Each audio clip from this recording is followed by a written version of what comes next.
तारा सुतारिया बॉलिवूडची हिरोईन एका कॉन्सर्टला गेली होती आणि तिथं तिने डायरेक्ट समोरच्या सिंगर सोबत किस केली. तिथंच तिचा बॉयफ्रेंड पण होता. बॉयफ्रेंड बघून शॉक झाला डायरेक्ट, त्याला बोलायचं सुद्धा कळाला.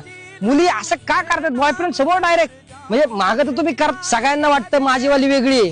अहो तुमची वालीच आहे तिथं, बघा तुमच्या सारखीच आहे. बॉयफ्रेंड समोर काय, बॉयफ्रेंड नसल्यावर पण तुम्ही तसेच लपडे करता, फक्त कोणासमोर येत नाही.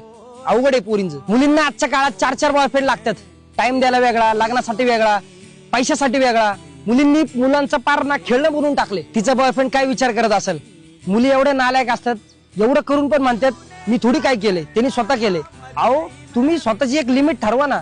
तू स्वतः जाऊन चिटकते त्याला, स्वतः जाऊन एवढं टच होते, एवढं त्याला हिंट देते, तर तो स्वतःहून काहीतरी करणारच ना. आणि परत एवढं सगळं झालं की परत मुलाची चूक काढायची की तूच मला भांडतोय. तुम्ही एवढं सगळं केलं, मुलगा काय तोंड बघत बसणार आहे का? तुमच्या सोबत पण असं झालं असेल, एखादी चूक तुमच्या गर्लफ्रेंडने केली आणि परत तुम्ही तिला ओरडले की परत तुमच्यावरच चिडणार की बाबा तू असंच करतो तसंच करतो, मला सोडून जायचंय, लय कच्ची व्हायचं नाही, जा म्हणायचं निघ चल.